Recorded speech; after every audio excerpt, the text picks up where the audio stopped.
I will now like to invite Dr. Maleeha Lodhi to the stage to begin our dialogue with the first session, Pakistan's Foreign Policy in an Evolving Geopolitical Environment. Without further ado, please join me in welcoming Dr. Lodhi. So a very good morning, Assalamu alaikum. It's a pleasure to be here. I want to start by first paying tribute to the Pakistan Business Council. I think it's done tremendously good work, and I think it needs a big round of applause before I begin.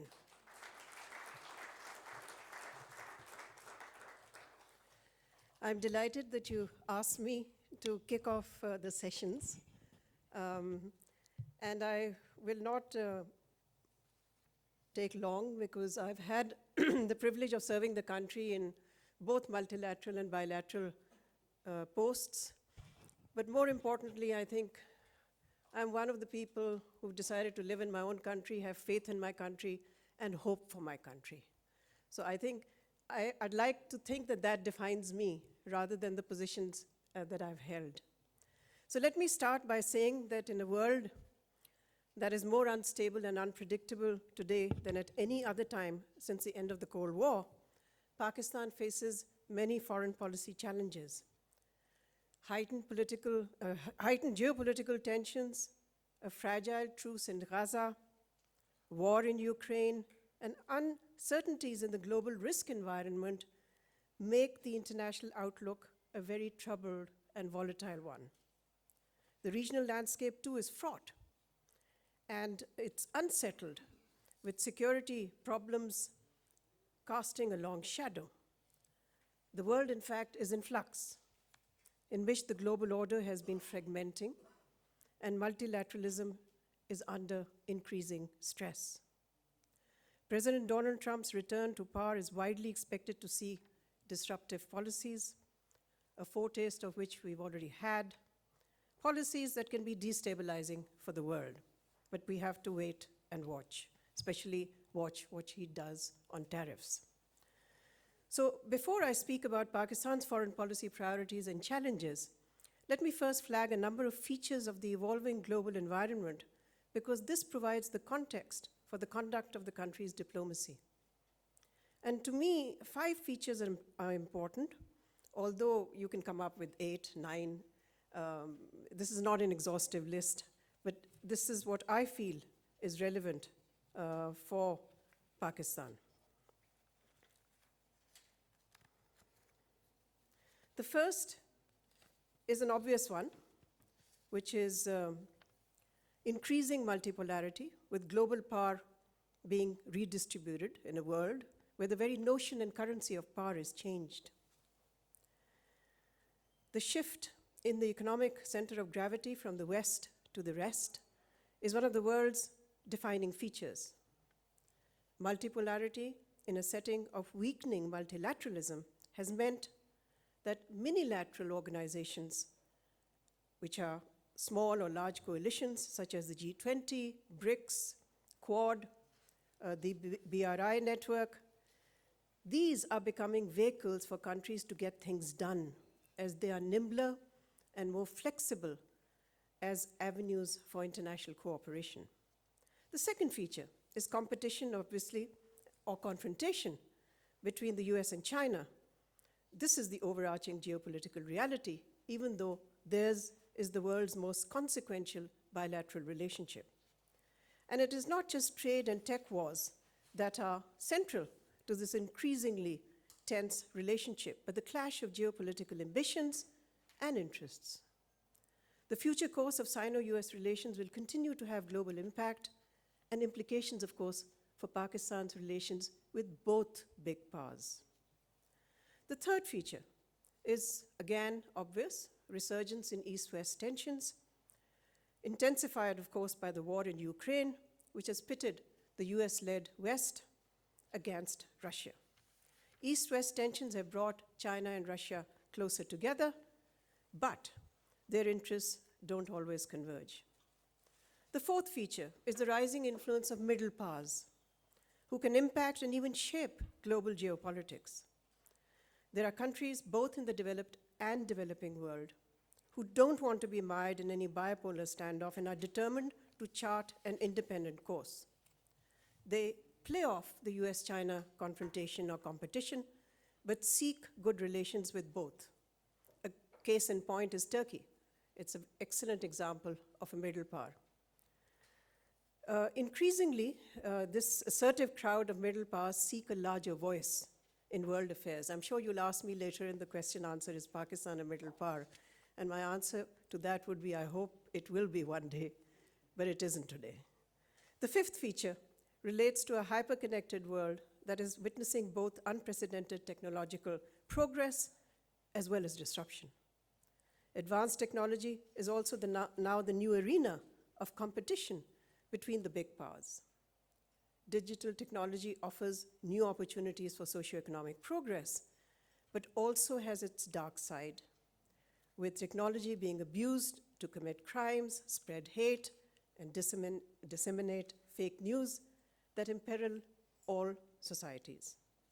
Nevertheless, countries with greater technological and innovative capacities wield greater influence in the world today, and this is something of note for us as well. In fact, I can't think of many middle powers which are not advanced in technology. So this is a key for progress and for having impact on global geopolitics. So it's really in this external environment that Pakistan has to pursue its strategic goals and conduct its foreign policy. It has to navigate challenges when the country's economy remains fragile and dangerously dependent on external financial resources, while the political situation continues to be uncertain with an ever-present risk of domestic turmoil. As all foreign policy begins at home, this is something that I always emphasize again and again, because somehow people, not everyone, but many people in our country kind of disconnect the internal from the external. Well, all foreign policy begins at home. And because that is so, these realities weigh heavily on the conduct of our diplomacy, and it hobbles, and it stymies, and it impedes our ability to emerge as a middle power. So there are 5 or 6 priority areas for Pakistan's foreign policy in the months and years ahead, and I'd like to speak about each and every one of these priority areas. And these are, again, obvious to all of you: relations with China, with the United States, while of course avoiding getting into the crosshairs of their confrontation, although that's easier said than done. Then of course we have the increasingly testy relationship with Afghanistan. We have to manage the adversarial relationship with India, balance ties between Saudi Arabia and Iran, and of course keep relations with the EU on a positive track. China remains Pakistan's top foreign policy priority. China continues to be the cornerstone of our foreign policy and our principal long-term strategic ally. This is not breaking news, it's been there for many years. But then, more than history, the strategic direction relations have taken in the past decade has given this partnership added significance at a time of fundamental change in the global balance of power brought about by China's rise as a global economic powerhouse. This time-tested relationship meets both the country's security and economic interests.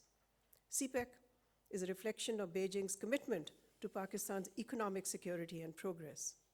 It has brought, as you all know, around $25 billion of direct investment to Pakistan in the last several years. But the relationship faces challenges. And these challenges have to be surmounted to keep the ties on a robust, positive trajectory. China has 3, as far as my understanding goes, I mean, the Chinese would probably want to explain that differently, but my understanding is that China has 3 core concerns that need to be addressed. The first, it shares with much of the rest of the international community, and it relates to the lack of political stability in Pakistan, which creates uncertainty and obviously impinges on the investment and projects in the country, on China's investments and projects in the country. The second is Beijing's security concerns over Chinese personnel working in Pakistan. As you all know, a spate of attacks that killed Chinese workers last year prompted China, which is, of course, Pakistan's biggest investor, to publicly urge Islamabad to guarantee the safety of thousands of its workers. During the visit of a high-ranking Chinese official to Islamabad in June, Beijing's message was conveyed publicly in an unusually blunt manner. I happen to have met the gentleman, but publicly, Liu Jianchao warned that security issues could threaten CPEC's future, and I'm quoting from him, and was already shaking the confidence of Chinese investors. A third concern that China has emerged. It's Pakistan's sort of publicly announced and repeated requests for financing and loan rollovers and rescheduling of debt to independent power producers, IPPs. There's been no progress in talks on the issue, on the latter issue, on the IPPs issue, that is, the debt rescheduling. Publicly asking for debt relief, and I've said this so many times in the columns that I write, publicly asking for debt relief has put China in an awkward position because of the implications for its lending to other countries. Moreover, constant requests overburden ties with our closest ally. I mean, if you keep asking your closest friend even in interpersonal relations for something, they're going to get pretty fatigued. So I think Pakistan has to be careful not to overextend itself and overburden its friend. So while relations remain strong, these problems obviously need to be addressed. Now, I turn to Pakistan's other critical bilateral relationship, which is, of course, with the United States. This has been at an inflection point since the American military withdrawal from Afghanistan in 2021. The big unknown is how relations with Trump's America will shape up, especially as Pakistan's geopolitical importance has diminished for Washington after its Afghan exit. A reset, which Pakistan sought, proved elusive during President Joe Biden's tenure. In fact, we saw pretty low-level engagement in that period, and Biden himself showed little or no interest in interacting with Pakistani leaders. I think another reflection of this was the fact that America's foreign minister, Secretary of State, Antony Blinken, didn't once visit Pakistan in 4 years. So, we recall that in Trump's previous term, relations had got off to a rocky start. It started with a tweet which was not very flattering for Pakistan. And then he went on to announce a halt in all assistance to our country, including in coalition support fronts. And I also remember that in his first term, for over half his tenure, he did not appoint, there was no US ambassador in Islamabad. I mean, there can't be a bigger indication of a lack of interest or low interest than the fact that you don't even appoint an envoy in our capital. But after Trump decided on the pullout from Afghanistan, ties warmed up as Washington needed Pakistan's help to initiate talks with the Taliban and to, of course, forge agreement with them in Doha. This eventually paved the way for the American withdrawal. But beyond that, and the obvious bonhomie between Trump and former Prime Minister Imran Khan, the relationship remained devoid of substantive content.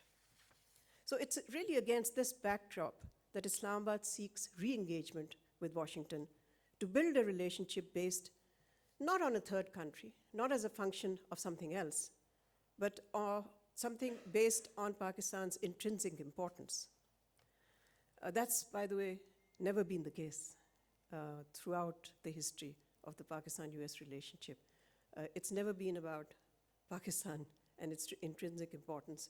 It's been about either the Cold War or America's invasion of Afghanistan or the Soviet occupation of Afghanistan. So this, I think, is how Pakistan would want to reframe its future relationship, that it should be about us. The US remains Pakistan's, of course, largest export destination. We know all of that. It's a potential source of FDI. US FDI actually has been going down, has gone down for the last 2 decades or so. And of course, it remains a global power with significant influence, including over international financial institutions whose assistance Pakistan's crisis-prone economy constantly needs. So a reset is needed, but it faces several constraining factors. America's top strategic priority today is to contain China. As Pakistan cannot be part of any anti-China coalition, that limits the space for Pakistan-US relations. Another limiting factor is Washington's growing strategic and economic relationship with India, which is its partner of choice in the region in its strategy to project India as a strategic counterweight to China. Thus, the challenge is to find space for the Pak-US relationship between these two strategic realities. This will not be easy. This won't be easy because Pakistan doesn't really figure in Trump's foreign policy priorities. We know what his priorities are, and we are not there. I think a great deal depends on how Islamabad also engages, how it engages the new administration, at what point, and with what message. Because you don't engage by just saying we want a better relationship. You engage by showing what kind of geopolitical value you bring to the table, or economic value for that matter, geoeconomic value you bring to the table. So I'm not sure whether we're really prepared to deal with that, but I hope we will be at some point. India, with whom a prolonged diplomatic impasse persists, poses, of course, an imposing foreign policy challenge. Relations, as you all know again, have remained frozen with trade suspended since August 2019, when Delhi illegally annexed the disputed state of Jammu and Kashmir, bifurcated it, and then absorbed it into the Indian Union. It then carried out demographic and electoral changes to consolidate control over a population whose will to resist Delhi's rule it has nonetheless failed to diminish.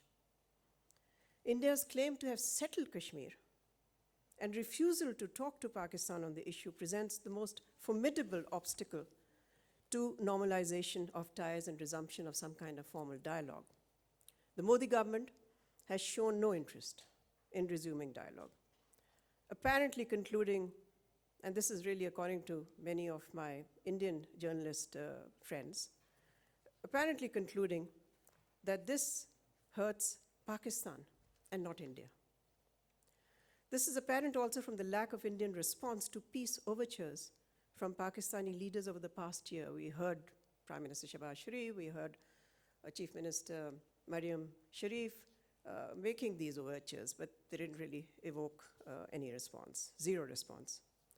Expectations that the Indian foreign minister's visit to attend the SCO summit last year would help melt the ice actually came to nothing. The minister made it clear even before he came here that he sought no bilateral engagement, and Islamabad did the same. It didn't seek any bilateral meeting.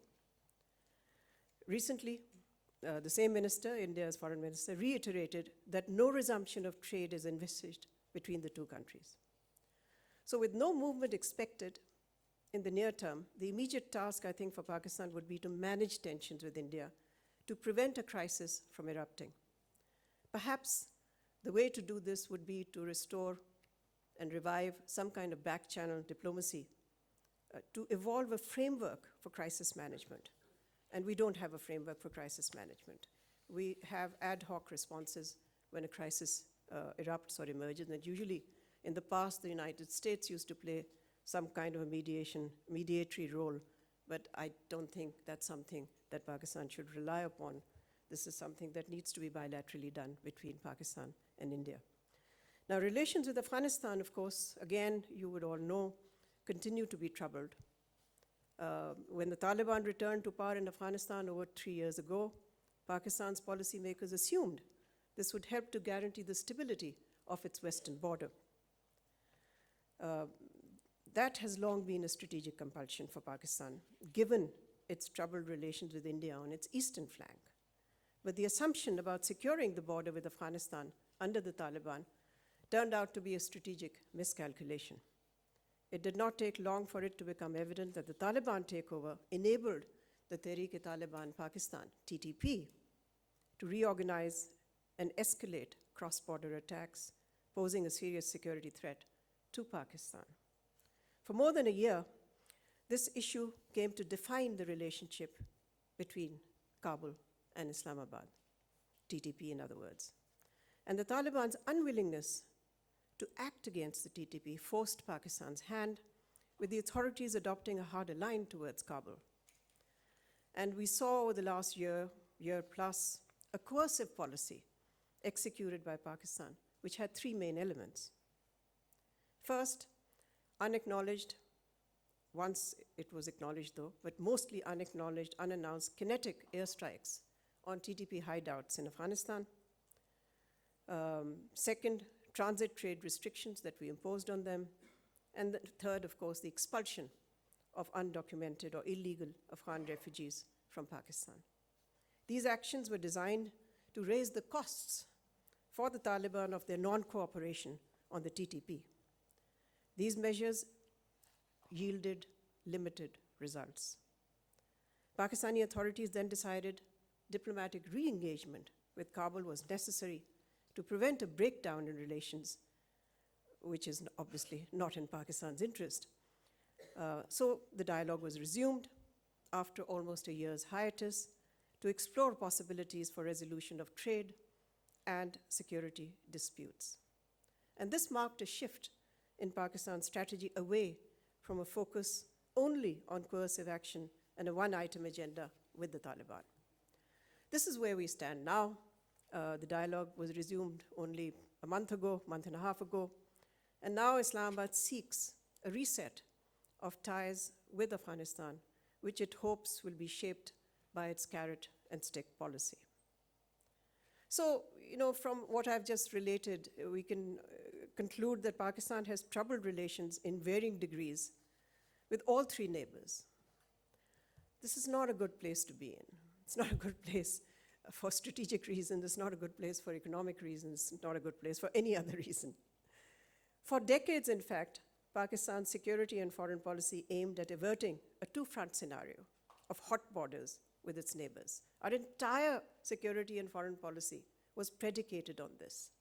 Today, we have ended up with unstable or insecure borders with two neighbors and unresolved border problems with a third neighbor, Iran. So to redress this situation, Pakistan needs to normalize ties with Afghanistan and also reach out to Iran, which is keen under a reformist president to improve ties. Recent visits by Iran's military and political leaders are encouraging in this regard. Pakistan has, of course, traditionally sought to balance ties between Saudi Arabia and Iran. But this is much easier now that diplomatic space has opened up by the rapprochement between Saudi Arabia and Tehran. So the relationship, of course, remains strong with Riyadh, whom Pakistan continues to see as one of its closest traditional strategic allies. So there doesn't seem to be a problem on that front. So I will wrap up now by saying that Pakistan's membership of the UN Security Council, which has just begun for a 2-year term, it's the 8th time that Pakistan will be serving on the council, will provide an opportunity to raise the country's diplomatic standing on the world stage and, of course, contribute to discussions and actions on issues of international peace and security. This position gives Pakistan at least temporary leverage. The question is how it will use its leverage. But what it cannot do, or it's unlikely to do, is to make its foreign policy challenges that I just described any easier to deal with. So the country really needs to reposition itself and raise its diplomatic game. This can only happen if it empowers itself economically, stops reducing diplomatic engagement with close allies to seeking loans or borrowing, ceases operating with mental maps of the past. The world has changed. We've got to change with the world. And we need to evolve a well-thought-out foreign policy designed to achieve redefined national objectives. These need to be clear. A broad foreign policy review is also essential and overdue, given the geopolitical changes sweeping the world. If I recall correctly, the last broad foreign policy review we conducted was 20 years ago, 20 years plus ago. We've not had a broad review since then. We do selective reviews of regions, but we've never done a broad review. So we don't have a composite picture according to which we then readjust our policy objectives, our diplomacy, and the way we interact with nations. Finally, I would say to the managers of our foreign policy, I don't think any of them are here today, that it's important not to mistake activity for impact. Thank you.